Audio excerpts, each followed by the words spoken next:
ये जो भविष्यवाणियां की जाती हैं ज्योतिष के माध्यम से, वो कितना % सही होती हैं? ज्योतिष भाग्य जानने की विद्या है। भाग्य आपका लिखा हुआ है, जिसको प्रारब्ध बोलते हैं। भविष्य जब आप पुरुषार्थ करोगे तो बनेगा। तो उसको भी अपने कर्मों से मैं बदल सकती हूँ? कुछ प्रारब्ध ऐसे हैं जिसको बदला जा सकता है। क्या ये जो युद्ध कभी भी कहीं भी हो जा रहा है और ये सब अगर होगा तो क्या वो बृहस्पति के अतिचारी होने के चलते ही होगा? बृहस्पति और चंद्रमा में तो लड़ाई होनी चाहिए उनके जीवन में जो घटित हुआ उसके बाद, तो क्यों बृहस्पति देव उच्च की राशि में जो बैठे हैं वो चंद्रमा की राशि है? चंद्रमा का जो नेचर है नर्चरिंग का है, तो गुरु जैसा ग्रह जहाँ उसको ज्ञान देना है, अगर मन की उस राशि में आता है, जल तत्व में आता है, तो इमोशंस को ज्यादा अच्छा ड्राइव कर सकता है। कहीं हो सकता है अशुभ ग्रहों की दृष्टि उन पर हो या वो खुद ही दूषित हो, तो ऐसे बृहस्पति को भी मजबूत करने का कोई उपाय होता है, तरीका होता है? जुपिटर अगर मजबूत करना है तो अपशब्द का प्रयोग मत कीजिए कभी भी। ऐसे व्यक्ति को जिसके भीतर गुरुता हो, अगर आपने उसको अपशब्द बोलना शुरू किया, आप चलन से बाहर हो जाएंगे। मोदी जी के मुंह से आपने किसको सुना कि उन्होंने अपशब्द बोला हो? वो तो ये कहते हैं मुझे गालियां पड़ती हैं, है ना, लोग मुझे गाली देते हैं, उन्होंने किसी को नहीं बोला। लेकिन जो बोल रहे हैं वो कहाँ जा रहे हैं? तो प्रधानमंत्री की कुर्सी पर जो भी बैठेगा, क्या वो उसे बृहस्पति के तौर पर देखा जाए या सिर्फ उस सांचे में प्रधानमंत्री नरेंद्र मोदी फिट हो रहे हैं? उस सीट पर खैर जो भी बैठ रहा है वो प्रत्यक्ष अप्रत्यक्ष दोनों तरीके से प्रतिनिधि है, लेकिन जो उस ऑरा को भी ले रहा हो, ऐसे व्यक्ति को कभी भी अपमानित नहीं करना चाहिए। ये बृहस्पति का राशि परिवर्तन कैसा फल लाने वाला है मेष लग्न वालों के लिए? कोई नया मकान या जैसा कि कोई भूमि लेना चाहते हैं, वाहन लेना चाहते हैं।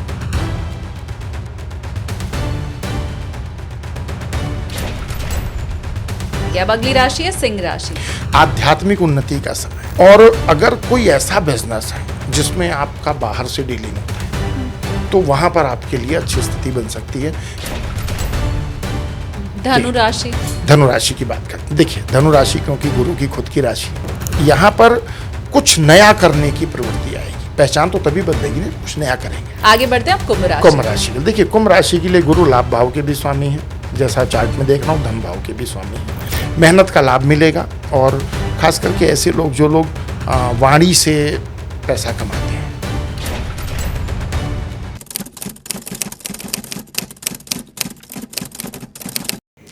नमस्ते, प्रणाम, जय श्री कृष्ण, राधे राधे। आप देखना शुरू कर चुके हैं चिंतामणि विद एसकेटी यानी कि मैं शालिनी कपूर तिवारी।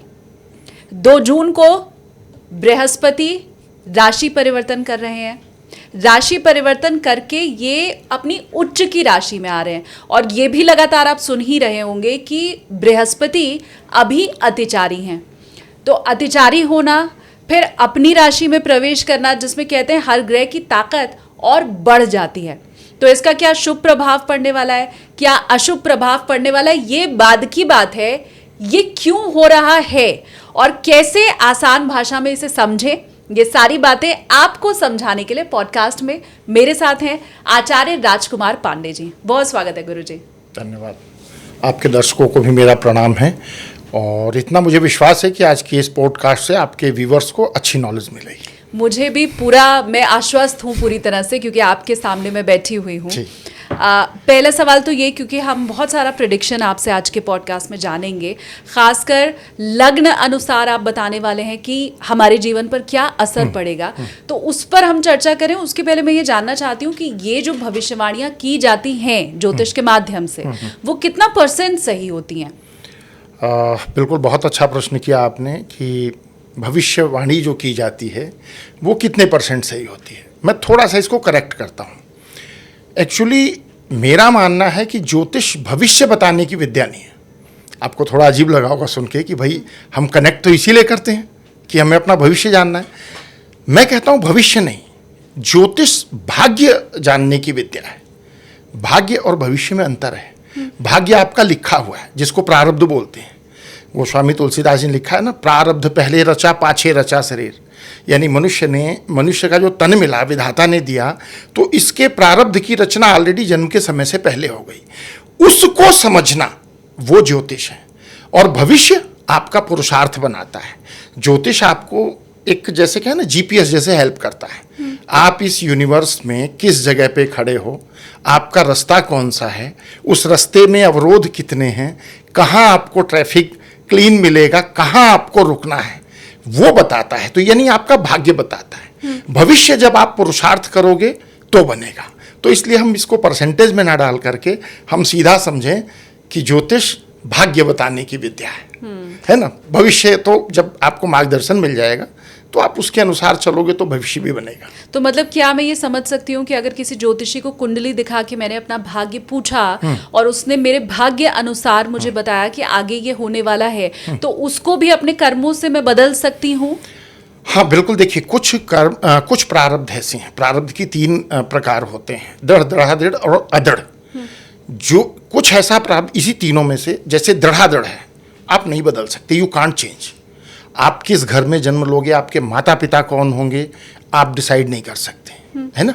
लेकिन कुछ प्रारब्ध ऐसे हैं जिसको बदला जा सकता है। जैसे हम कहें ना कि थोड़ा सा बाईपास किया जा सकता है। आप बरसात में निकल रहे हो, बिना छतरी के निकलोगे, बहुत जल्दी भीग जाओगे। छतरी रहेगी तो भीगोगे जरूर, पर थोड़ा प्रोटेक्शन हो जाएगा। इसी प्रकार से जब हम ज्योतिष का सहारा लेते हैं तो जहां अवरोध है, उस अवरोध वाली जगह को अगर अच्छा एस्ट्रोलॉजर होगा ना, तो थोड़ा सा बाईपास करवाने की टेक्निक बता देगा और आप बाईपास करके उधर से निकल जाओगे। हाँ। इस पर आगे और डिस्कस करेंगे। हाँ। है ना, कि भाई ज्योतिषीय मार्गदर्शन उपयोगी है क्यों। अगर एक प्रश्न और भी आता है ना कि जब सब कुछ फिक्स है तो मार्गदर्शन की जरूरत क्या है। वो तो होना ही है। हाँ, वो होना ही है। देखिए, जैसा मैंने कहा ना कि जो अकाट्य है वो तो होगा, मृत्यु का समय निर्धारित है वो होगी, माता पिता तय है वो मिलेंगे। कुछ जो दृढ़ प्रारब्ध है वो होगा, जो अदृढ़ प्रारब्ध है वो भगवान की कृपा से कुछ उपाय करके आप उसको थोड़ा सा बाईपास कर सकते हो। अच्छा, इन चीजों को भी छोड़ देते हैं। आपने एक चीज नोटिस की होगी कि सुख का समय कितना भी लंबा हो वो हमें कम लगता है। हाँ। है ना। और दुख का समय 6 महीने का भी है। हाँ। तो वो बहुत डिफिकल्ट होता है। ज्योतिष ये बताता है कि भैया ये रास्ता कितने समय का है, आप मेंटली प्रिपेयर होते हो, ठीक है, उस समय डिवाइन ब्लेसिंग लेते हो। और अगर उसी गलत समय पर आप एफर्ट्स कर रहे हो तो रिजल्ट कुछ नहीं आएंगे। ज्योतिष आपको बताएगा कि किस समय पर मैक्सिमम यूनिवर्स आपको सपोर्ट कर रहा है, स्टार कब सपोर्ट कर रहे हैं, कब वो एफर्ट्स करें ताकि रिजल्ट अच्छे मिले। मैं ऐसा ना अपनी डेली कंसल्टेंसी में जब हम लोगों को परामर्श देते हैं ना, तो मैं देखता हूं कि गलत समय पर हमने अप्रोच किया, हमें रिजल्ट नहीं मिला। जब अच्छा समय आया तब तक हमारी हिम्मत टूट चुकी थी। और अगर वही समय हम बाईपास कर लें, है ना, जैसे कोई बिजनेस करना है, हमने देखा स्टार पोजीशन बहुत अच्छी नहीं है, हमने कहा भी आप इसके बारे में रिसर्च करो, कुछ समय बाद आप इस बिजनेस को स्टार्ट करना। फिर वो अच्छा रिजल्ट मिला। और ऐसे बहुत से इंसिडेंट आपको बताऊंगा जहां प्रैक्टिकली आपके व्यूअर समझ पाएंगे कि ज्योतिष कितना इंपॉर्टेंट है, ज्योतिष की गाइडेंस कितनी इंपॉर्टेंट है। लेकिन आप ये सोच के ना आए कि ज्योतिषी आपके भाग्य बदलेगा, भविष्य बदलेगा।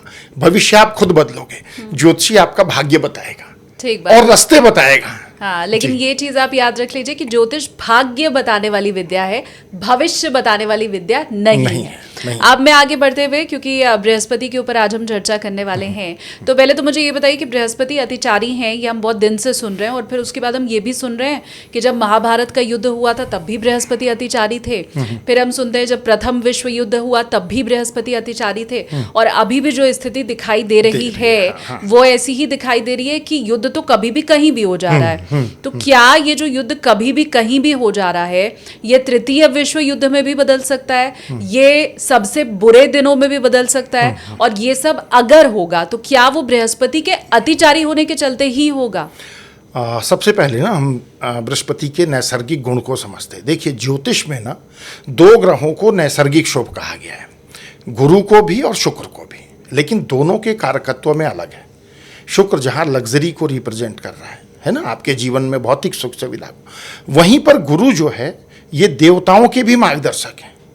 एक देवताओं के, एक राक्षसों के हैं। हाँ, एक राक्षसों की, ऐसा बोल सकते हैं। हाँ। लेकिन गुरु का सम्मान ना हर जगह है, और इवन जब आप अपने जीवन में ना, आप इसको इतना इम्पोर्टेंस ऐसे ही समझ सकते हो, जब आप अपने जीवन में गुरु का अपमान करना शुरू करते हो ना, गुरु को कमज़ोर करते हो, तो केवल गुरु ही कमज़ोर नहीं होता, आपका शनि भी कमज़ोर होता है, आपका राहु भी कमज़ोर होता है, और फिर जीवन में आपको सफलता दूर दूर तक हो जाती है।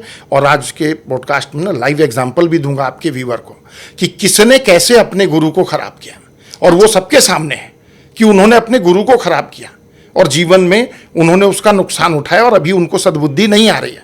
मैं लाइव एग्जाम्पल दूंगा, इसको सब लोग जानते हैं आज, और आप उसको रिलेट कर पाएंगे। तो सबसे पहली बात तो शुभ ग्रह है। अच्छा, अब अतिचारी क्या है? जनरली गुरु 12 साल में एक राशि में आते हैं, जन्म की राशि पर। जैसे जहाँ पे आपके जन्म के समय गुरु थे, वहाँ जब 12 साल कंप्लीट होगा तो आएंगे। आपने कुंभ मेला सुना होगा, वो भी गुरु की गति पर आधारित होता है। लेकिन अभी आप देखोगे ना, तो इस साल गुरु मिथुन में, अब मिथुन से कर्क में आ रहे हैं, कर्क से सिंह में जाएंगे। हाँ। और ये 3-3, 4-4 महीने का एक फेज बना करके चल रहे हैं। मतलब 3 साल में गुरुदेव को जहां पहुंचना था वहां वो हाँ जल्दी जल्दी आ रहे हैं और जा रहे हैं, है ना।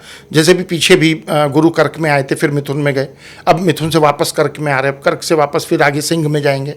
तो ये जो गति होती है ना, इसको ऐसे प्लैनेट की गति ना थोड़ी सी स्पीड अप वाली जब होती है ना, तो इसको अतिचारी बोलते हैं। अब अतिचारी का इम्पैक्ट क्या है? तो देखिए, गुरु के कारकत्व में ज्ञान आता है, कुछ ऐसे नैसर्गिक कारक जैसे बैंकिंग हो गया, टोटल गुरु के कब्जे में है। अकल्ट साइंस हो गया, इसमें भी ज्योतिष विशेष रूप से गुरु के कब्जे में है। एजुकेशन जो है गुरु के कब्जे में है ना। और ज्ञान का सही सदुपयोग करना गुरु के ही उसमें है। बुद्ध आपको बुद्धि दे सकता है, पर वो बुद्धि विनाशकारी भी हो सकती है। गुरु उस बुद्धि को उपयुक्त बनाता है कि आप उसको यूटिलाइज कैसे करोगे। तो मैं अगर आपको कहूँ कि गुरु ये सारी चीज़ें करवा रहा है जो नेगेटिव है, तो मैं थोड़ा सा इसमें सहमत नहीं हूँ, क्योंकि नैसर्गिक रूप से शुभ ग्रह है।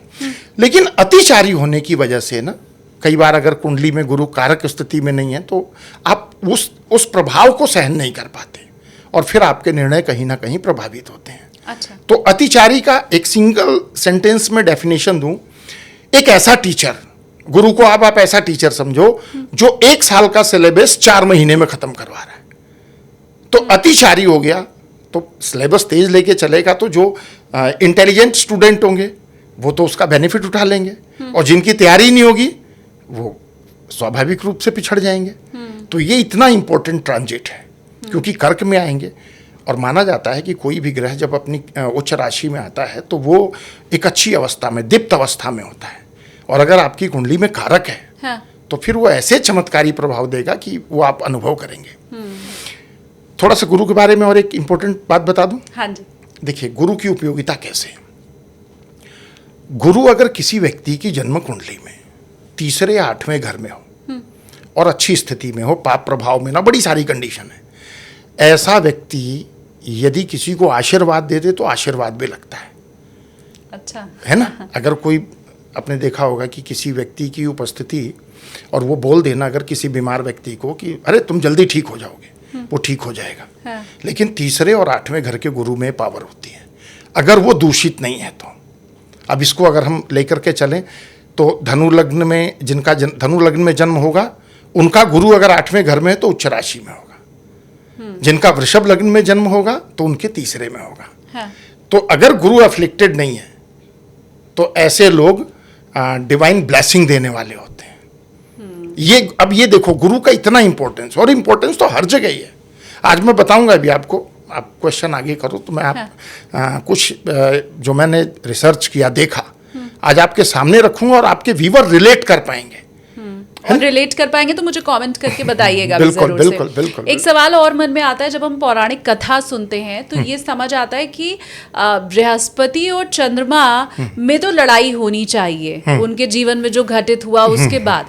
फिर मन में सवाल आता है कि जब इन दोनों में वैर होना चाहिए तो क्यों बृहस्पति देव उच्च की राशि में जो बैठे हैं वो चंद्रमा की राशि है, कोई दूसरी राशि चुननी चाहिए थी उनको। तो ये विरोधाभास कैसे समझाएंगे? देखिए, ज्योतिष में तो ना विरोधाभास वाली ना बहुत सी चीज़ें देखने को मिलेंगी। हाँ। जैसे सूर्य जो किस नक्षत्र में जा रहा है तो वहाँ पर वो अच्छी पोजीशन को प्राप्त कर रहा हो, विरोधी नक्षत्र है। अब जहाँ तक बात आती है गुरु की ना, देखिए चंद्रमा को देखिए, चंद्रमा क्या है? चंद्रमा का जो नेचर है नर्चरिंग का है। चंद्रमा ना माँ है, पोषण करता है, औषधि है। और गुरु का कारकत्व क्या है? वो भी डिवाइन ब्लेसिंग देता है, आशीर्वाद देता है। और कहीं ना कहीं देखें तो सौम्य ग्रह है। तो अगर वो चंद्र की राशि में उच्च का हो रहा है, आप किसी ज्ञान को एक्सेप्ट कहाँ से करोगे? मन से करोगे ना, बुद्धि से करोगे ना। मन का कारक कौन है? चंद्रमा है। तो वहाँ वो कंफर्ट जोन में है। हाँ। है ना, आपको ज़्यादा अच्छी तरह से प्रभावित कर सकता है। हालांकि देखिए, ये मेरा अपना अनुभव है, शास्त्रोक्त इसका मत कुछ अलग भी हो सकता है। लेकिन मैंने कहा ना कि बातें वो होनी चाहिए जो रिलेट करें। हाँ। गुरु अपना प्रभाव आपके मन, देखिए गुरु आसमान से उतर के तो नहीं आ रहा ना कि भाई अब तुम ऐसा करो, तुम ऐसा करो। आपके मन को प्रभावित करेगा। मन पर ज्यादा प्रभाव कहाँ से डालेगा? मन का कारक चंद्रमा है, उसकी राशि में जाएगा, उच्च राशि में होगा, आपको ज्यादा प्रभावित करेगा। आप ये देखिए, समुद्र में जब हाई टाइड आता है तो कब आता है? फुल मून के समय, पूर्णिमा, जब चंद्रमा पृथ्वी के बहुत नजदीक होता है। और हमारे शरीर में क्या 70% से ज्यादा, या कुछ एग्जैक्ट कुछ फिगर अलग हो सकती है, लेकिन मैक्सिमम वाटर है। तो चंद्रमा का प्रभाव हमारे जीवन पर पड़ता है। किसी भी इंस्टेंट घटना को मन से ही तो फील करते हैं ना। कभी भागा भागा आया बाहर से आपके पास, आप सबसे पहले क्या करते हो? उसको पानी के गिलास देते हैं। ठीक बात है ना।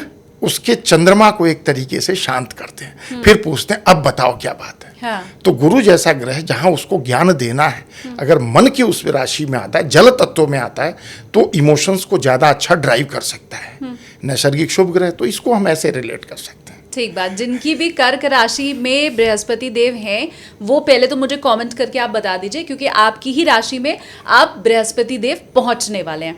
अब मुझे गुरुजी आप आगे ये बताइए कि बृहस्पति देव कहाँ उच्च के होते हैं और कहाँ शुभ फल देते हैं, ये तो आपने बता दिया, पर जरूरी नहीं है सबकी कुंडली में वहां हो।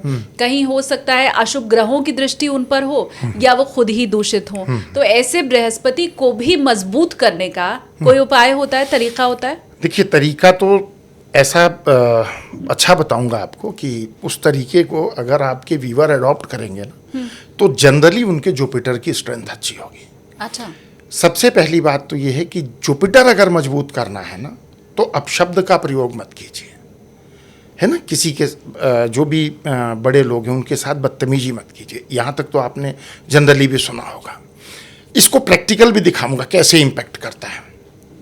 आपके घर के जो भी बुजुर्ग सदस्य हैं, किसी टेंपल में गए आप, आपने वहाँ पुजारी को देखा। अब स्वाभाविक रूप से पुजारी को देखते हैं, भाई हष्ट पुष्ट तंदुरुस्त, पेट निकला हुआ है। हाँ। आपने बोला देखो हराम का खा रहे हैं इसलिए। आपने बोल तो दिया, लेकिन आपने अपने गुरु को यहाँ खुद बोल करके दूषित कर दिया। गुरु खराब होगा क्योंकि उनका रिप्रेजेंटेटिव है गुरु। हाँ। है ना, वो गुरु के रिप्रेजेंटेटिव है, सॉरी। तो आपने उनको बोला, अब शनि भी खराब, राहु भी खराब, और जिसके शनि और राहु खराब हो गए ना, तो बुद्धि भ्रष्ट और दुखों का आगमन। तो कभी भी ऐसे व्यक्ति को जिसके भीतर गुरुता हो, अगर आपने उसको अपशब्द बोलना शुरू किया, आप चलन से बाहर हो जाएंगे। प्रैक्टिकल एग्जांपल दूं, मेरा ही कोई राजनीतिक मत नहीं है, या मैं उस विचारधारा का, ऐसा नहीं कि उसी विचारधारा का समर्थक हूं। मेरे देश के सभी नेता मेरे लिए अच्छे हैं। देश के जो प्रधानमंत्री हैं नरेंद्र मोदी जी, आप उनकी छवि को देखो, आप रिलेट कर पाओगे गुरु की छवि के साथ। सफेद बाल, सफेद दाढ़ी, पहनावा इंडियन, है ना, पूरे जैसे गुरु की जो छवि होती है वो उनके भीतर है। अब थोड़ा सा आप एक देखो जरा अन्य पॉलिटिशियंस को। केजरीवाल जी कितने अपशब्द बोले, बड़े फेम में थे, बाहर हो गए। इतिहास है ना। हाँ। ये घटना है, सॉरी इतिहास नहीं, अब तो इतिहास ही हो गया। अब तो इतिहास हो गए। हाँ। है ना। उनके पीछे खैर शनि भी उनका दूषित हो गया था, क्योंकि वो शनि को प्रतिनिधि कर रहे थे। जब उनकी लग्जरी आई, इधर गुरु का अपमान कर रहे थे, तो शनि भी खराब हुआ, हाशिए पे चले गए। लालू यादव को देखो, ये सब अपशब्द बोलने वाले थे। राहुल गांधी ये सबसे ज्यादा है। पिछले 11 साल से कुछ नहीं मिला। और अगर ये नेचर नहीं चेंज हुआ, तो आप अपने शनि को भी खराब कर रहे हो, राहु को भी खराब कर रहे हो। आपका जो लक्ष्य है वो आपको प्राप्त हो जाए, ऐसा संभव ही नहीं है। अच्छा, इसके उलट देखो जरा, मोदी जी के मुंह से आपने किसको सुना कि उन्होंने अपशब्द बोला हो? वो तो ये कहते हैं मुझे गालियां पड़ती हैं, है ना, लोग मुझे गाली देते हैं, हाँ। मेरी जाति को बोलते हैं, मुझे गाली देते हैं, मेरी माँ को बोलते हैं। उन्होंने किसी को नहीं बोला, लेकिन जो बोल रहे हैं वो कहाँ जा रहे हैं? अब एक छोटा सा चलन से बाहर हो रहे हैं। चलन से बाहर हो रहे हैं। उत्तर प्रदेश में योगी जी की सरकार है, प्रमुख विपक्षी कौन है? अखिलेश जी हैं। आज भी प्रासंगिक हैं। अगर उत्तर प्रदेश में देखिए तो योगी जी के बाद प्रासंगिक कौन है? अखिलेश। अखिलेश ने कभी भी डायरेक्टली अपशब्द नहीं बोले हैं, राजनीतिक व्यंग किए हैं। व्यंग करना राजनेता का धर्म है, लेकिन जब आप उस औरा को गाली देने लगोगे, आप अपना खराब कर रहे हो। तो ये है गुरु का इंपैक्ट। गुरु इतना इंपॉर्टेंट है आपके जीवन। मैं एक चीज इसमें ये समझना चाहती हूँ कि प्रधानमंत्री नरेंद्र मोदी की जो छवि है उसके चलते आपने उन्हें बृहस्पति से कनेक्ट किया या जोड़ा, या जो भी प्रधानमंत्री के पद पर आसीन होगा, क्योंकि भविष्य में संभवतः चेहरा तो बदलना ही है, या इसके पहले भी दूसरा चेहरा था, तो प्रधानमंत्री की कुर्सी पर जो भी बैठेगा, क्या वो उसे बृहस्पति के तौर पर देखा जाए, या सिर्फ उस सांचे में प्रधानमंत्री नरेंद्र मोदी फिट हो नहीं गए? नहीं, देखिए ये में दोनों ही बात है, पर मेन बात ये है कि वो वेशभूषा, सफेद दाढ़ी, सफेद बाल, लगभग तो संतों वाली वेशभूषा है ना, जो उनका पहनावा है। कभी आपने उनको देखा टाई में, पाश्चात्य कपड़ों के भीतर कभी नहीं देखा होगा आपने, है ना। तो जो उनकी वेशभूषा है, जो गेटअप है, मंदिर का पुजारी जींस जैसे पहन के थोड़ी मनमोहन सिंह इसके पहले थे, हाँ, मनमोहन सिंह भी हाँ, सफेद दाढ़ी वाले हाँ, थे, हाँ, बिल्कुल थे। है ना, पगड़ी वो पहनते थे, अंदर थे। तो बाल सफेद ही होंगे। बाल सफेद होंगे, और जो उनका जो ऑरा था, हाँ। उनके लिए भी मैं कह रहा हूं कि अगर, और देखिए दूसरी अब बात, ये रिसर्च करने की बात है, अगर आप कर सकें तो मुझे अच्छा, कमेंट्स में जरूर दूसरी एक बताइएगा। बात और देखिए कि प्रधानमंत्री होने के नाते भी वो मार्गदर्शक तो है ना, इस देश को लीड कर रहे हैं ना। गुरु क्या है? आपको ज्ञान देता है, रास्ते बताता है, जो देवताओं का भी मार्गदर्शक है ना, आपको ज्ञान दे रहा है, कैसे आपकी व्यवस्था चलनी है, वो भी कर रहा है। तो उस सीट पर खैर जो भी बैठ रहा है वो प्रत्यक्ष अप्रत्यक्ष दोनों तरीके से प्रतिनिधि है, लेकिन जो उस ऑरा को भी ले रहा हो, ऐसे व्यक्ति को कभी भी अपमानित नहीं करना चाहिए। अब इसमें बहुत से लोग सोचेंगे, अरे नहीं जी, मोदी जी के बारे में बोल रहे हैं। मेरे को इनमें से किसी से मतलब नहीं है, ना इनमें से कोई पर्सनली मुझे जानता है, ठीक बात है ना। लेकिन मैंने एक समझाने के लिए आपके व्यूअर को बताया है कि जब भी आप किसी संत को देखते हो, किसी टीचर को देखते हो, किसी सम्मानित व्यक्ति को देखते हो, आप नहीं सम्मान करते तो अपमान भी मत करो। दूसरा, अपनी वाणी पर नियंत्रण रखो।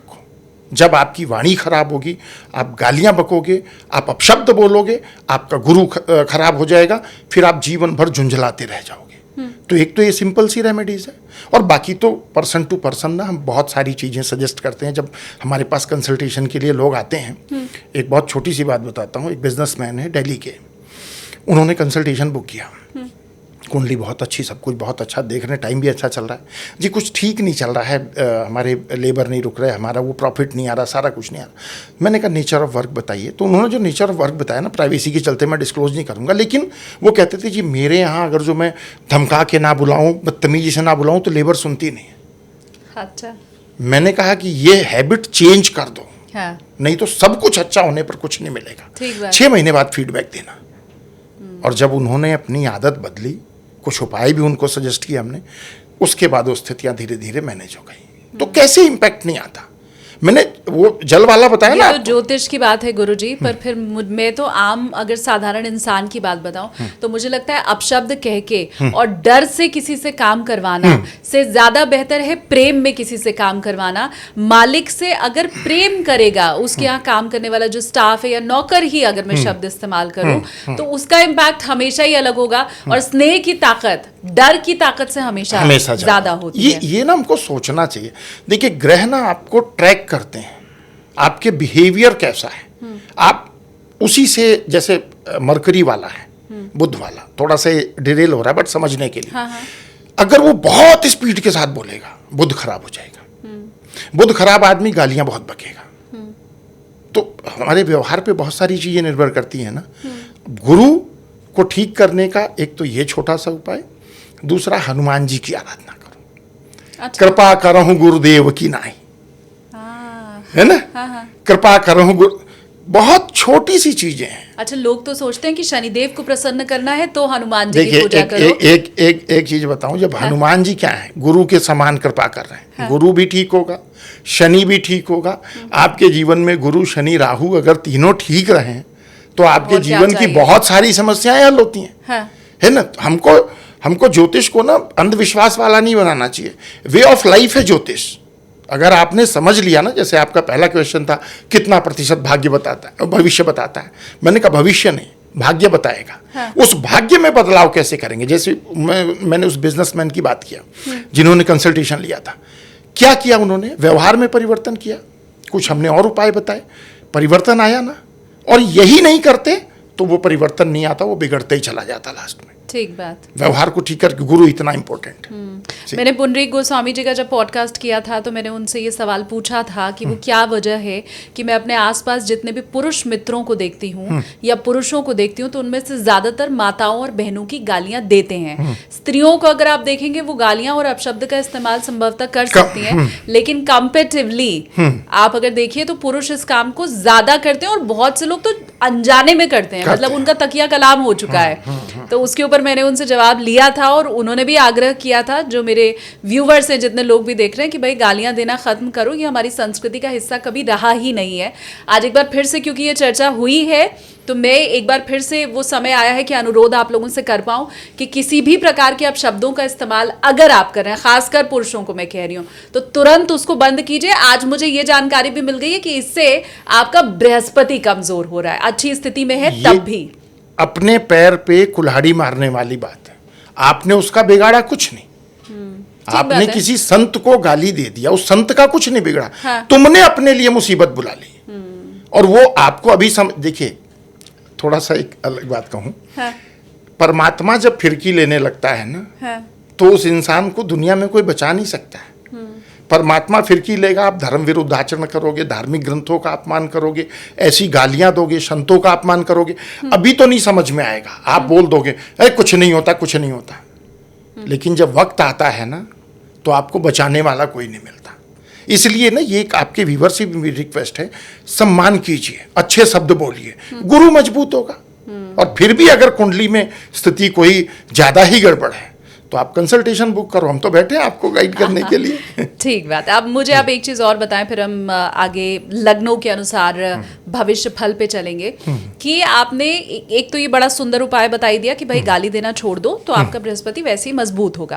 अब आप मुझे ये बताएं, क्योंकि बहुत से लोग ये चाहते हैं कि हर रगे न फिटकरी रंग चोखा होए, तो हमें कोई घरेलू रेमेडी आप बता दीजिए, न रत्न धारण करना पड़े, न पूजा पाठ करवानी पड़े, जिससे मोटा पैसा जाए, हम घर पे ही कोई रेमेडी करें उससे लाभ हो। लेकिन उस रेमेडी को बहुत जल्दी छोड़ भी देते हैं। मैंने अक्सर देखा है कि सूर्य नमस्कार और सूर्य को सुबह जल देना, इससे तो फ्री वाली रेमेडी आपके लिए क्या ही होगी।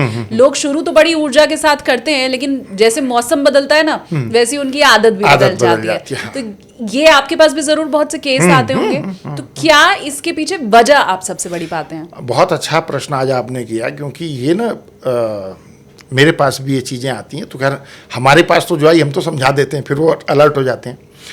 ये यूनिवर्स में ना जब आप आते हैं ना, तो एक आपका प्रारब्ध है जो डिफाइन है किस रास्ते से जाना है। तो आप उस रास्ते से जा रहे हो, पर वो रास्ता अवरोध वाला है।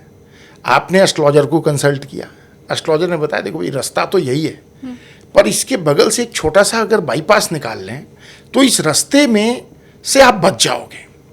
अब आप मुझे प्रैक्टिकल एग्जांपल से बताओ, अभी क्लियर हो जाएगा लोग रेमेडीज क्यों नहीं करते। हाँ। आप एक स्टेट हाईवे पर से जा रहे हो, एक्सप्रेस हाईवे पर से जा रहे हो, वहाँ टोल नाका भी है, अथॉरिटी हाईवे अथॉरिटी बैठी है, वो आपको बाईपास करने देगी? नहीं करने देगी ना भाई, इसी रास्ते से जाओ। अगर आप बाईपास करने की कोशिश करोगे तो उनकी निगाह रहेगी, वो रोकेंगे, परेशान करेंगे। जब आप कोई उपाय करते हो ना, आप उसमें अदृढ़ प्रारब्ध को बाईपास करते हो, तो यूनिवर्स भी रोकती है कि नहीं यहां से नहीं, इधर से जाओ। और जो वहां रुक गया फिर वो उस रिजल्ट को अचीव भी नहीं करता। ये आपने बिल्कुल ठीक बोला। मैं सबको बोलता हूं कि सुबह बिफोर सनराइज उठो, सूर्य को जल अर्पित करो, हो सके तो आदित्य हृदय स्तोत्र का पाठ करो, नहीं तो सूर्य को जल अर्पित करो। लेकिन जो हमारे से कंसल्टेशन लेते हैं ना, उनमें भी जब हमारी टीम फीडबैक लेती है ना 20 दिन बाद, या महीने भर बाद, हाँ जी वो आपने का कंसल्टेशन हुआ था, आप रेमेडीज प्रॉपर फॉलो कर रहे हैं, हाँ सर 15 दिन तो किया था, फिर उसके बाद से समय नहीं लग रहा। तो फिर उनको हम दोबारा समझाते हैं, हमारी टीम समझाती है कि देखो इसको करो, वो रोक रहे हैं आपको लेकिन आप कंटिन्यू करो। तो जब वो रुक गए वहां पर तो फिर वो रिजल्ट भी रुक गया, और जो उसमें लगा रहा तो फिर उसको रिजल्ट भी मिलता। तो ये कारण है कि बताए गए उपाय लोग नहीं कर पाते हैं। हाँ। पूरा यूनिवर्स लगा हुआ है आपको रोकने में। लगा है, अब आगे गुरुजी से, क्योंकि मैं राशिफल सुनने जा रही हूँ, समझने जा रही हूँ, तो उसमें वो जो आपको बताएंगे, आपको पहले ही पता चल गया है कि बिल्कुल दृढ़ होकर के उसको करना है, बीच में छोड़ना नहीं है। बिल्कुल, बिल्कुल। अब सबसे पहले गुरुजी, हम क्यों, क्या वजह है कि आज राशि अनुसार नहीं लग्न अनुसार बताने जा रहे हैं फल, वो बताइए। देखिए, सबसे पहली बात यह है ना कि ऐसा नहीं कि राशि अनुसार नहीं बताया जाता, लेकिन लग्न का मुझे लगता है कि वो ज़्यादा इफेक्टिव होता है अभी के समय में, है ना।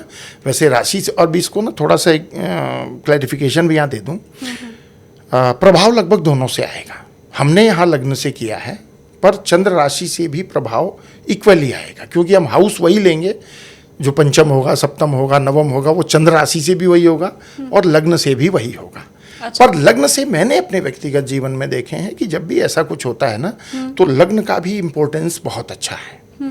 तो आप चाहे उसको राशि से भी रिलेट कर सकते हैं, लग्न से भी कर सकते हैं, पर मैंने स्पेशली लग्न से किया है, और आपके व्यूअर बताएंगे कि उसका कितना इम्पैक्ट आया है। लेकिन अगर कोई अपनी लग्न नहीं जानता है तो वो राशि अनुसार भी देख सकता है। राशि बिल्कुल बिल्कुल कोई अंतर नहीं है, वो राशि से भी रिलेट करेंगे। ठीक है, तो पहली मेष लग्न है, उसी के साथ हम शुरुआत करते हैं। ये बृहस्पति का राशि परिवर्तन कैसा फल लाने वाला है मेष लग्न वालों के लिए? देखिए, मेष राशि क्योंकि काल पुरुष की कुंडली में पहली राशि है, एक छोटा सा लेकिन यहाँ पे करते हैं, पहले ये देख लेते हैं थोड़ा सा कि इसका वैश्विक प्रभाव क्या होगा। 12 राशियों के लिए तो बता ही देंगे। ठीक है। देखिए, काल पुरुष की कुंडली में ना चौथा भाव है कर्क राशि का, जहाँ गुरु उच्च राशि में होंगे, तो इसका इम्पैक्ट ना पूरे यूनिवर्स पर पड़ेगा। कोई प्रॉपर्टी लेना चाहते हैं, व्हीकल लेना चाहते हैं, है ना, माँ के स्वास्थ्य में कोई समस्या है तो वहाँ आपको सोल्यूशन मिलेगा। घर बनाना चाहते हैं, गाड़ी खरीदना चाहते हैं, वहाँ पे आपको मदद मिलेगी।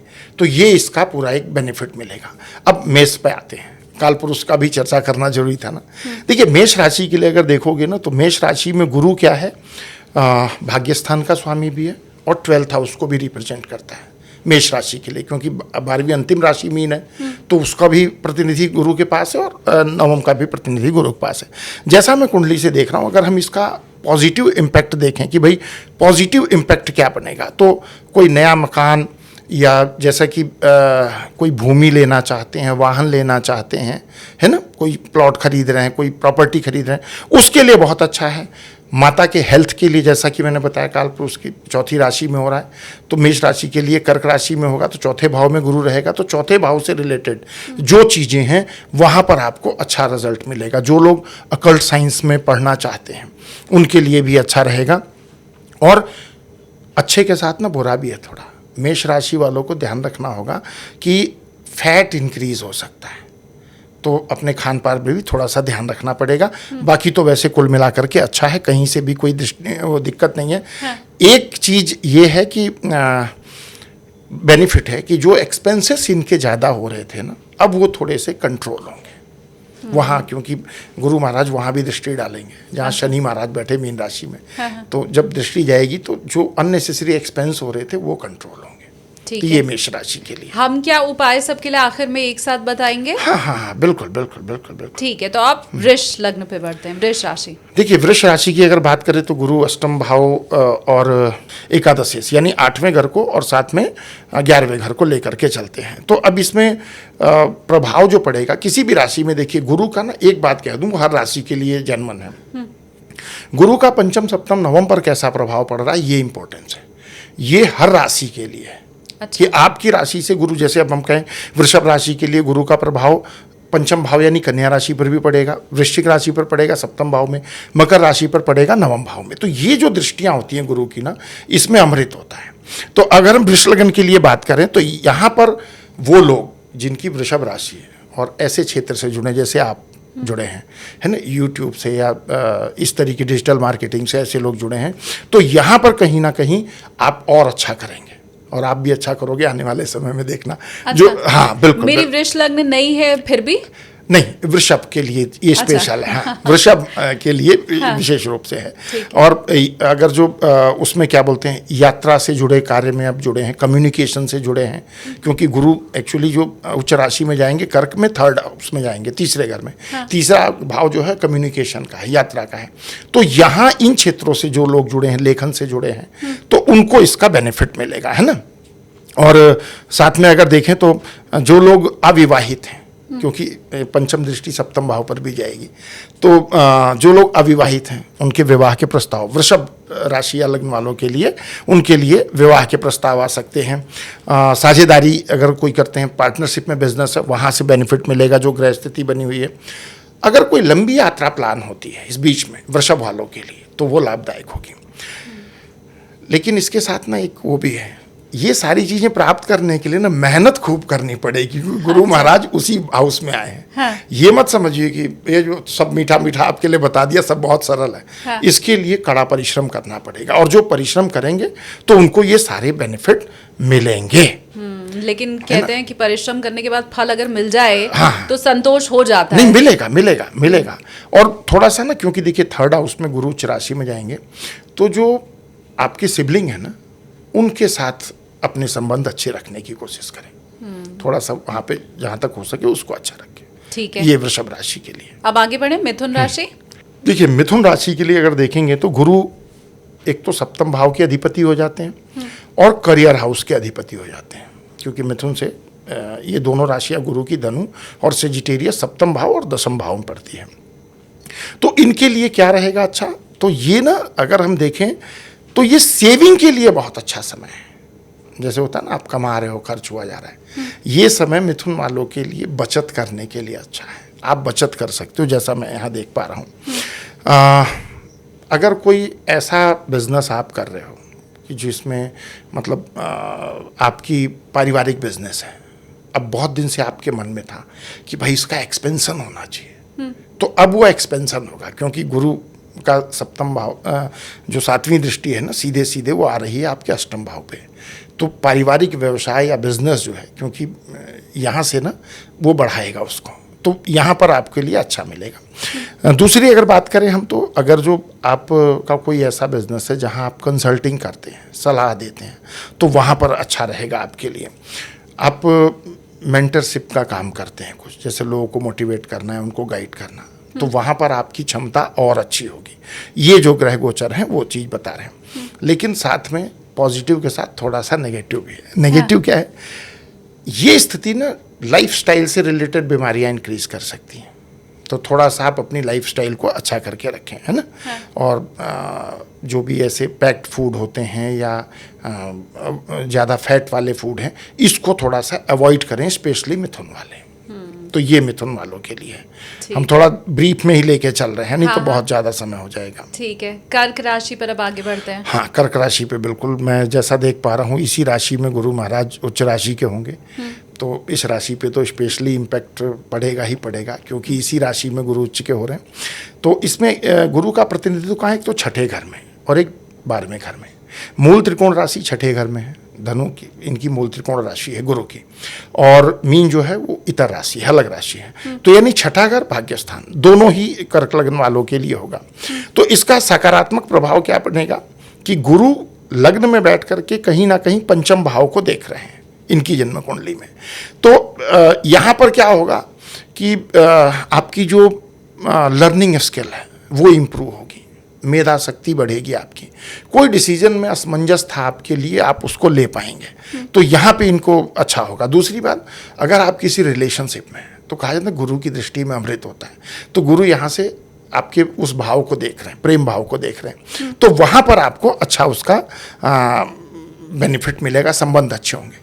संतान प्राप्ति के लिए भी समय अच्छा रहेगा, खास करके कर्क राशि वालों के लिए गुरु महाराज आशीर्वाद दे रहे हैं, तो संतान प्राप्ति के लिए भी ये गोचर कहीं ना कहीं उनके लिए अच्छा होगा। अब गुरु की दृष्टि, क्योंकि नवम दृष्टि उसकी अपनी राशि मीन पर जा रही है, तो डेफिनेटली जैसा मैंने कहा गुरु की दृष्टि में अमृत है, तो कर्क राशि वालों को यहाँ पर भाग्य का सहयोग भी मिलेगा। तो ये जैसा मैंने कहा ना भाई, कर्क में ही तो उच्च के हो रहे हैं। हाँ। तो इनके लिए तो पैकेज स्पेशल होगा ना। हाँ। तो ये इनको बेनिफिट मिलेगा कि इनका भाग्य का भी साथ मिलेगा इनको। तो ये इनके लिए एक अच्छा है कहीं ना कहीं। ठीक अब है। इसमें ना एक थोड़ा ध्यान क्या रखना है कि देखिए, बृहस्पति क्योंकि उच्च राशि में जा रहे हैं, और नेचुरल जिसके पास ज्ञान होता है ना, उसके पास अहंकार भी होता है। तो यहाँ कर्क राशि वालों को इस भावना से बचना है। जब कोई ऊर्जा अधिकता आती है ना, तो अभिमान भी आता है ना। हाँ। गोस्वामी जी ने कहा ना, दुर्लभ है वह नर जग माही, प्रभुता पाही जाहि मद नाही, कि जिसको विशेष कृपा मिल जाए, अहंकार ना हो, ऐसा होता नहीं है।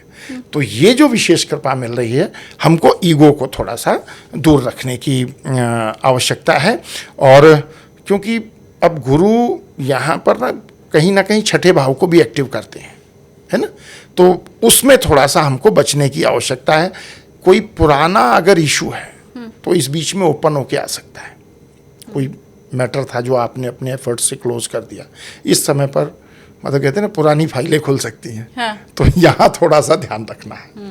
जी, ये था। ध्यान रखेंगे तो सब ठीक रहेगा, लेकिन ध्यान रखने की और खासकर अभिमान से बचने की अब जरूरत अहंकार से बताइए बचने की, गुरुजी बिल्कुल ने। बिल्कुल बिल्कुल। ठीक है, अब अगली राशि है सिंह राशि।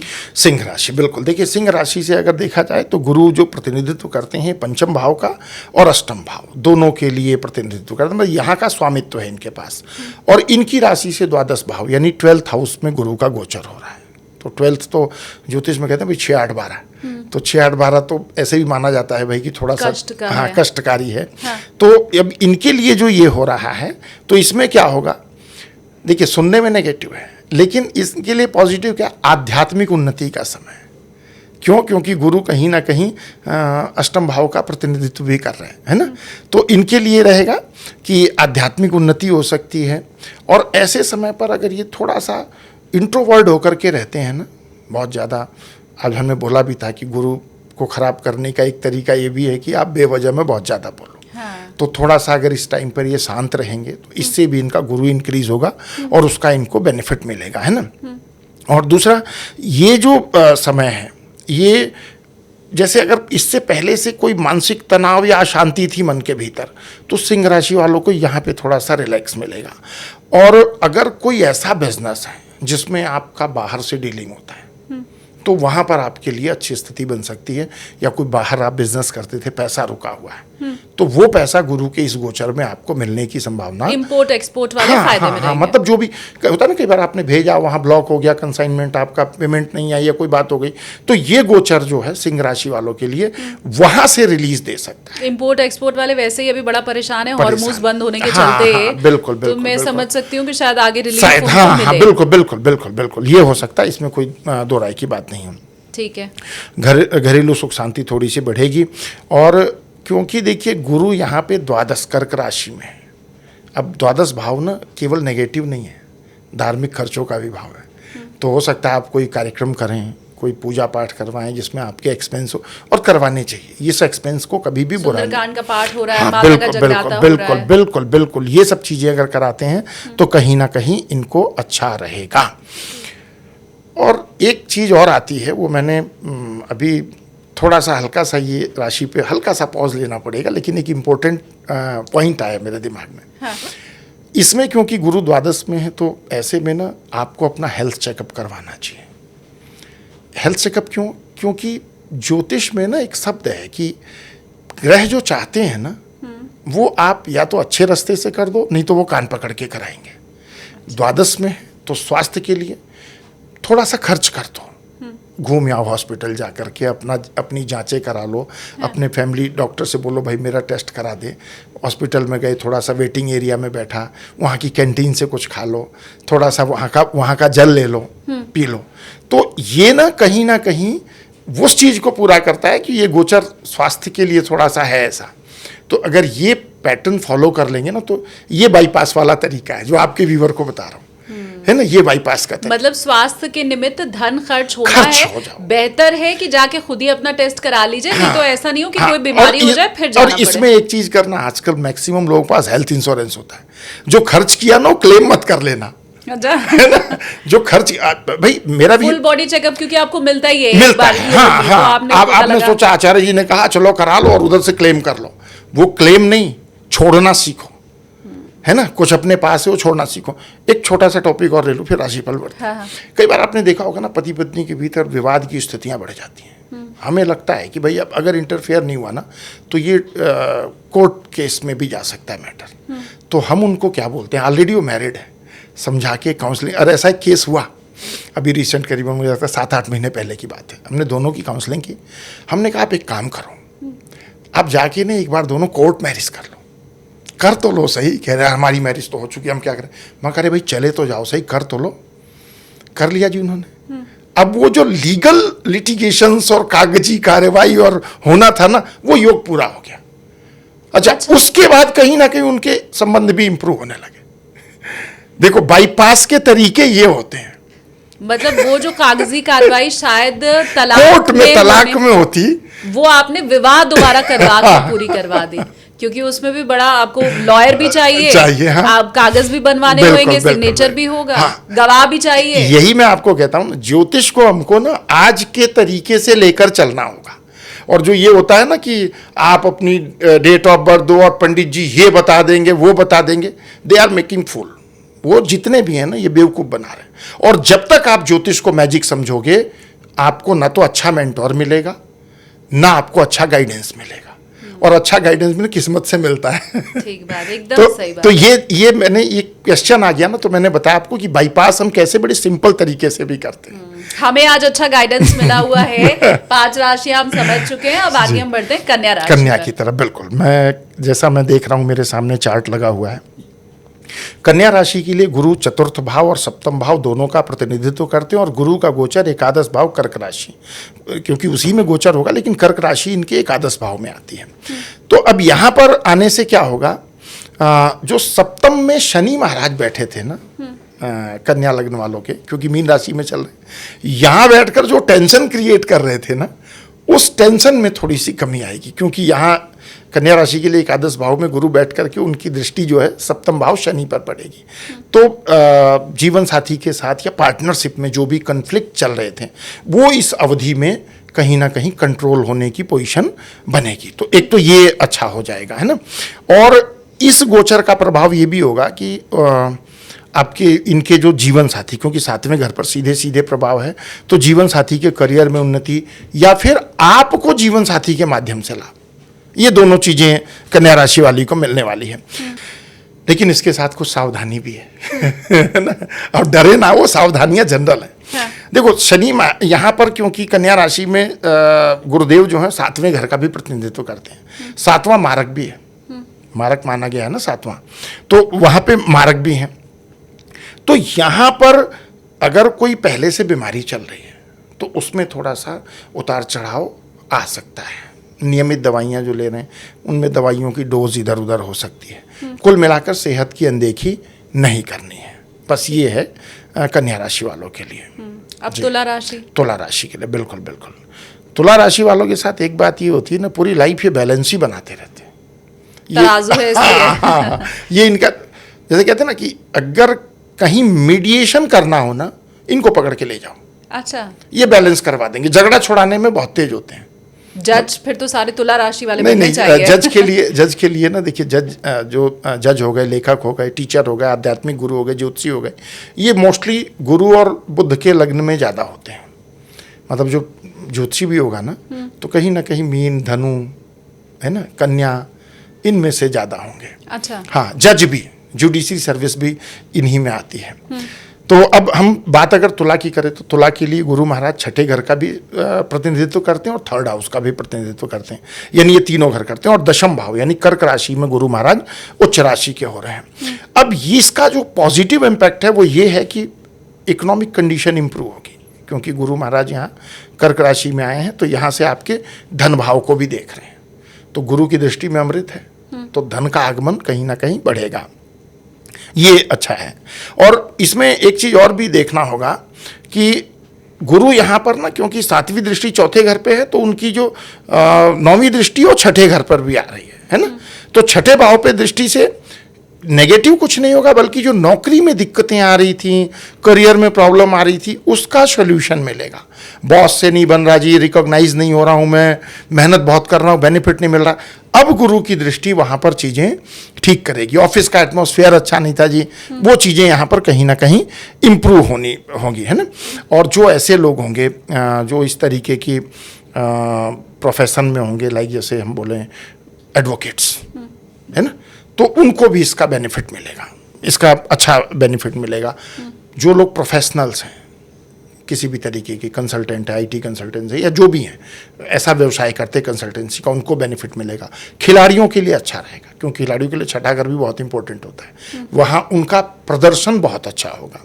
सावधानी क्या रखनी है कि ऑफिस पॉलिटिक्स या अत्यधिक तनाव का भी सामना करना पड़ेगा। एक तरफ तो देखो चीज़ें खत्म हो रही हैं, लेकिन कहीं ना कहीं वहाँ पे शनि महाराज भी बैठे हैं, तो उसका भी सामना करने के लिए, और ये स्थिति विपरीत भी हो सकती, थोड़ी सी आपके गुरु पर प्रभाव कैसा पड़ रहा है, जो आपने अभी कहा ना कि भाई ये रिजल्ट जो ही नहीं कि सबके लिए ऐसे ही होंगे जैसा मैं बता रहा हूँ। हाँ। वो डिपेंड करता है कि आपकी कुंडली में गुरु कैसे है ना, कारक है अकारक है। वैसे गुरु को जनरली माना जाता है कि गुरु शुक्र ऐसे ग्रह हैं जो आपकी कुंडली में कारक ना हो, तब भी आपको इनके प्राय अच्छे रिजल्ट मिलते हैं। तो गुरु के पिटारे में है तो सबके लिए अच्छा, कोई व्यक्ति ऐसा नहीं बचेगा जिसको अच्छा नहीं मिलेगा, है ना। अच्छा सबको मिलेगा, भले थोड़ा सा उसके साथ बुरे का भी प्रसाद रहेगा, पर ज्यादातर अच्छा मिलेगा। तो तुला राशि वालों के लिए ये जैसा मैंने बताया ये है। और दूसरा, एक प्रवृत्ति की काम टालने की प्रवृत्ति या आलस्य की प्रवृत्ति, ये थोड़ा सा इनको अपने आप से दूर रखने की कोशिश करनी चाहिए। तो ये था तुला के लिए। उम्मीद मैं कर रही हूँ कि तुला राशि वालों ने कान खोल के सुना होगा, आलस्य नहीं करना है आपको। अब आगे बढ़ते हैं वृश्चिक राशि। वृश्चिक राशि के लिए देखिए, वृश्चिक राशि के लिए गुरु पंचम भाव के स्वामी है और धन भाव यानी द्वितीय भाव के स्वामी है। दोनों ही इंपॉर्टेंट हाउस है हमारे लिए। दूसरा मार्केस भी है, भाव है हमारा, है ना। तो अगर मैं ये कहूँ ना कि बाकी की सभी लग्नों में इसको थोड़ा सा एडवांटेज और मिल रहा है, जैसे कर्क को मिला था। क्यों मिल रहा है? क्योंकि यहाँ पर गुरु धन भाव के भी स्वामी हैं, गुरु पंचम भाव के स्वामी हैं, पंचम से पंचम नवम भाव में उच्च राशि के होके बैठे हैं, लग्न को भी देख रहे हैं। तो एक तरीके से गुरु ने कई जगह को आपस में यहाँ पर मैनेज कैप्चर किया हुआ है। हाँ। तो इसका बेनिफिट क्या है कि आपको कोई अच्छा मेंटोर मिल सकता है वृश्चिक राशि वालों को, क्योंकि भाग्य धर्म भाव पर है ना गुरु, आपको देख रहा है सीधे। तो ऐसे समय पे कोई अच्छा मेंटोर आपको मिल सकता है। कोई जो रुके हुए कार्य हैं वो आपके अच्छे होंगे। फाइनेंशियल स्टेटस इंप्रूव होगा, क्योंकि गुरु आपके धन भाव के प्रतिनिधि भी हैं, तो फाइनेंशियल स्टेटस भी अच्छा होगा। कोई हायर एजुकेशन के लिए आपको कुछ अच्छा अवसर मिल सकता है।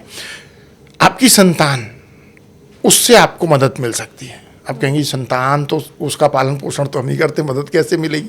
भाई उसको अगर कोई ग्रेट अपॉर्चुनिटी मिल गई तो आपके लिए मदद ही हो गई ना, जिसके लिए आप परेशान थे, तो वहाँ से भी अच्छा मिल सकता है। और भाई बहनों के साथ भी संबंध सुधरेंगे, क्योंकि गुरु थर्ड हाउस को सीधे सीधे देखेंगे, तो वहाँ भी संबंध सुधरेगा।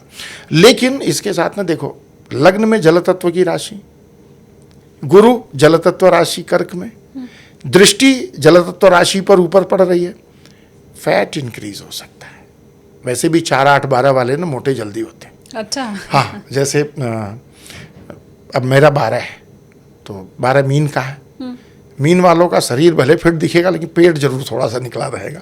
आप पहचान लोगे आसानी से मीन वाले कौन है। हाँ। लेकिन यहाँ मीन राशि वालों मुझे कमेंट करके बताओ अगर आपका पेट निकला हुआ हाँ, है। बिल्कुल। मीन राशि वाले जब वो थोड़ी प्रौढ़ता की उम्र में आएंगे ना, हाँ। और शरीर भले उनको फिट मिलेगा, लेकिन पेट थोड़ा सा बाहर निकला रहेगा। गुरु को रिप्रेजेंट करते हैं ना, तो इसलिए मैंने कहा ना कि आपने देखा मंदिर में पंडित जी को, उनकी तोंद निकली हुई है, आपने कहा खा खा के मोटा हो रहा है। हाँ। आपने कहा उनको तो कोई सेहत पे अंतर नहीं पड़ा, तुमने अपना कबाड़ा कर लिया। हाँ। तो ये क्योंकि जल तत्व पर गुरु की दृष्टि रहेगी, तो इनको भी फूड हैबिट अच्छी रखनी चाहिए। थोड़ा योगा, एक्सरसाइज, मेडिटेशन ये सब करना चाहिए। ये सावधानी केवल रखने वाली बात है। तो ये है, कुल मिलाकर इनके लिए अच्छा ही है। धनु राशि, धनु राशि की बात करते हैं। देखिए, धनु राशि क्योंकि गुरु की खुद की राशि है, ये गुरु की राशि है। अब यहाँ पर गुरु लग्न के भी स्वामी, चतुर्थ के भी स्वामी है, अष्टम भाव में उच्च राशि के हो रहे हैं।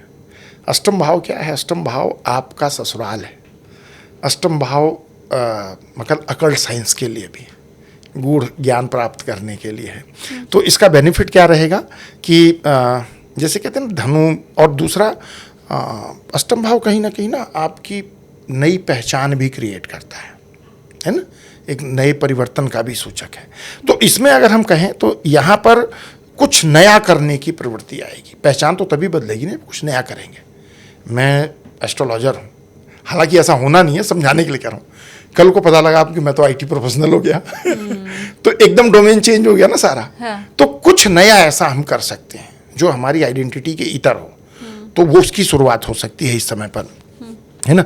आध्यात्मिक आपकी रुचि बढ़ेगी। और अगर आप, अब ये प्रेडिक्शन खुद एस्ट्रोलॉजरों के लिए है, अगर आप अकल्ट में रुचि रखते हैं कि मतलब टैरो, ज्योतिष, न्यूमरोलॉजी, वास्तु, तो ये जो समय है ये आपको वो सीखने का समय है।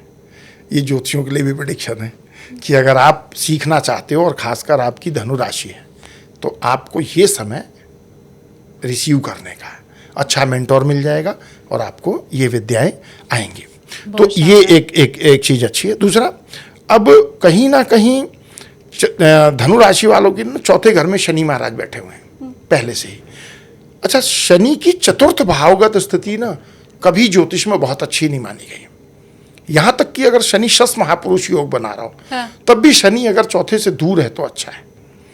तो अब यहां पर जो शनि की स्थिति अभी तक परेशान कर रही थी, उसमें कहीं ना कहीं थोड़ी सी कमी आएगी, तो ये अच्छा रहेगा, है ना। अगर जो लोग रिसर्च वर्क कर रहे हैं किसी भी चीज़ पे, उनके लिए बहुत अच्छा है।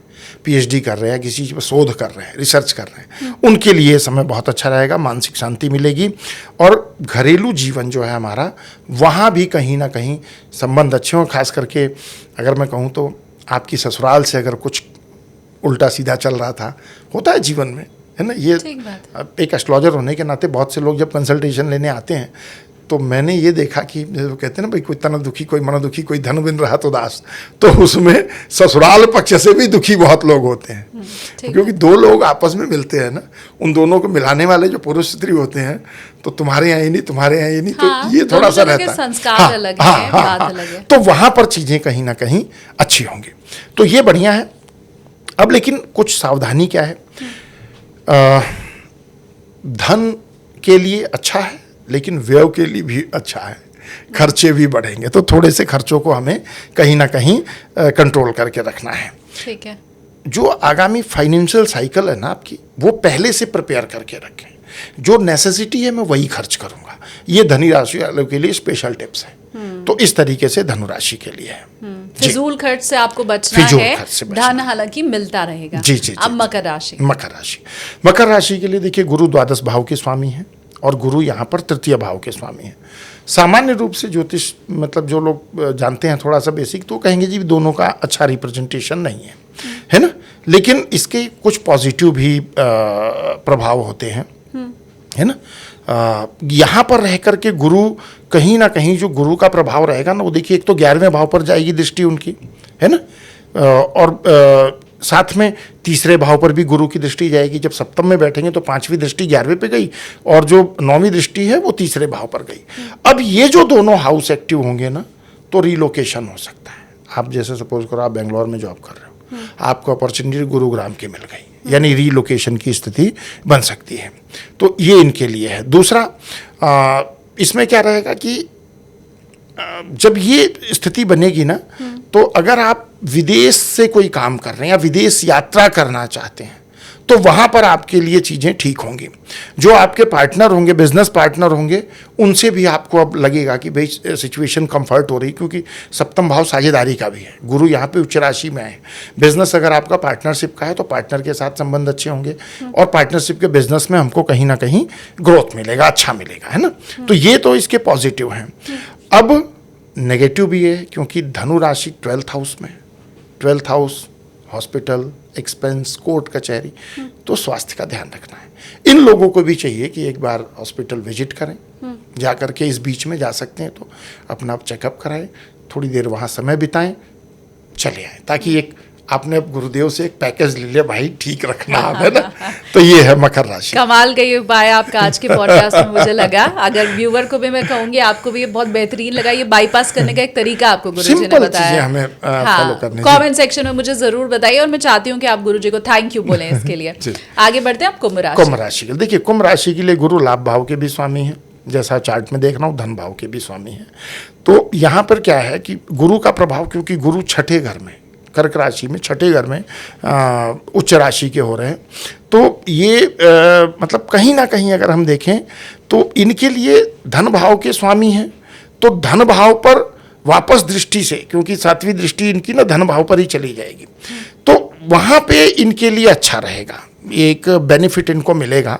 आर्थिक मोर्चे पर अगर मैं कहूँ, फाइनेंशियल स्ट्रेंथ में कहूँ, तो वहाँ पर कहीं ना कहीं वृद्धि होगी, मेहनत का लाभ मिलेगा। और ख़ास करके ऐसे लोग जो लोग वाणी से पैसा कमाते हैं, जैसे टीचर हो गया, एस्ट्रोलॉजर हो गया, ये एस्ट्रोलॉजरों के लिए भी अच्छा है ना, उनकी कंसल्टेशन और इंक्रीज होगी।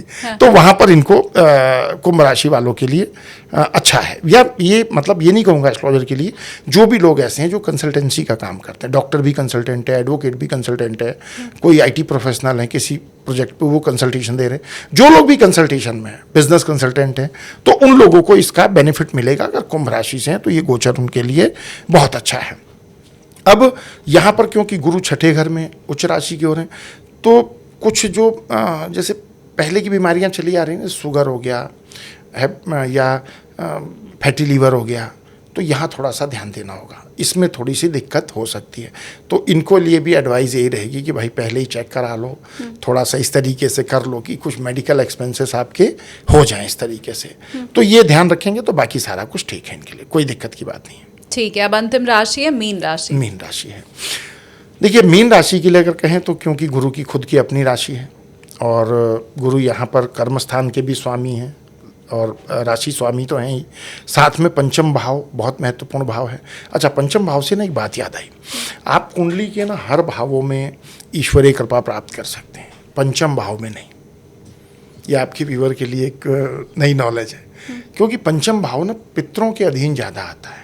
अच्छा। यहाँ से रिजल्ट लेने के लिए आप अपने पितरों से कृपा प्राप्त कीजिए। तो ये पंचम भाव इसलिए क्योंकि अभी राशि का चार्ट देखा मैंने, तो गुरु यहाँ पे उच्च के दिखे, तो मैंने कहा ये पॉइंट हमें अपने व्यूअर के साथ शेयर करना चाहिए।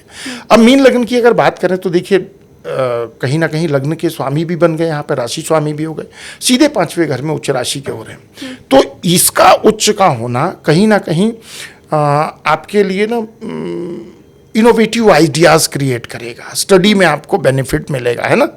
और आप अपने आप से अपनी, जैसे कहे ना कि भाग्य लिखोगे अपना कि मुझे करना क्या है, जो क्लैरिटी नहीं मिल रही थी वो क्लैरिटी आपको मिलेगी, जीवन का ठहराव जो है वो ख़त्म होगा।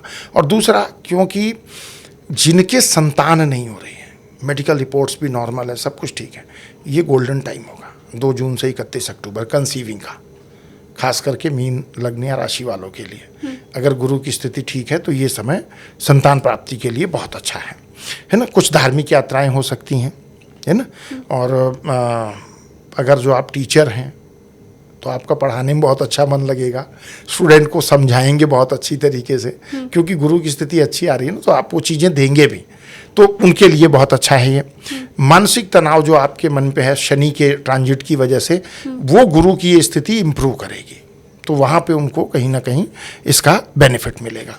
सावधानी की बात करें अगर जो, तो एक मतलब मीन लग्न या मीन राशि ना थोड़ी आलसी होती है। अच्छा। हाँ, ये दिवा स्वप्न में भी ज़्यादा रहते हैं, सोचते बहुत हैं, तो हमको सोचना ही नहीं। आप आलसी हैं?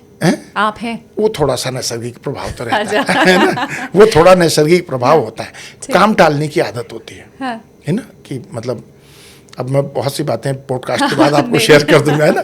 तो थोड़ा सा आलस्यपन तो वो नैसर्गिक गुण है। लेकिन मेरे व्यूवर अगर खुद अपने अंदर ये पाते हैं तो वो मुझे कमेंट करके बताइए, या आपका कोई मित्र है, घर में कोई है जो मीन राशि वाला है, और आप ऐसा पाते हैं कि काम टालने की थोड़ी सी आदत है उसके अंदर, आलस्य होता है, तो वो कमेंट कीजिए। ये सोचेंगे ना इनका काम कोई और करते हैं, है ना, इनका काम कोई जो जानकार है, पत्नी है, बेटा, वो कर दें, ये थोड़ा सा रिलैक्स रहे, तो इस तरीके का नेचर होता है। अब सावधानी, जैसा मैंने कहा कि भाई कहीं ना कहीं हाथ पे हाथ रख के नहीं बैठना, अपनी योजनाओं को कार्यान्वित करना है।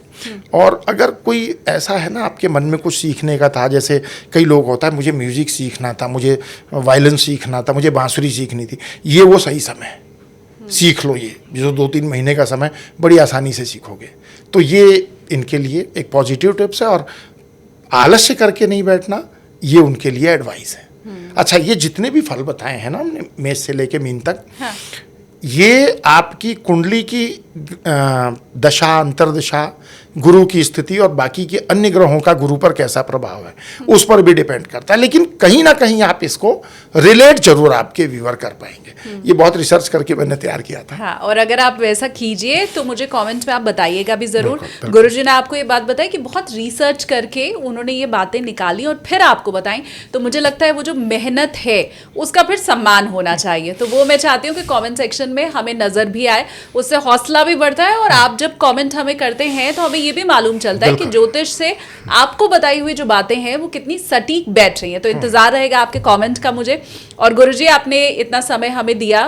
पहले का भी हमारा जो गुरु का पॉडकास्ट था वो बहुत अच्छा रहा, लोगों ने बहुत सराहना की है। और आज भी, क्योंकि मुझे पर्सनली अगर मैं बताऊं तो बहुत सी नई बातें मालूम चली हैं। उम्मीद कर रही हूँ व्यूअर्स के साथ भी वैसा हुआ होगा, इसे भी लोग जरूर पसंद करेंगे। धन्यवाद आपका हर पॉडकास्ट के लिए, आप बहुत रिसर्च करते हैं। धन्यवाद। राधे राधे। राधे राधे।